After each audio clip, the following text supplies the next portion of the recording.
Bhagyamu Vishnukada.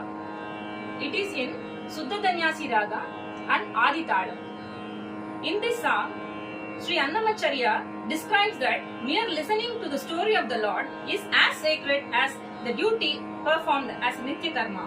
The story of the Lord is a cushion to the devotee for keeping his lifelong happy, just as a child is left comfortably by its mother. The story of the Lord is what Vyasa Maharishi drawn quintessence from the Vedas and elucidated into a soft and lucid tale. The story of the Lord is what Narada sings while roaming the three worlds.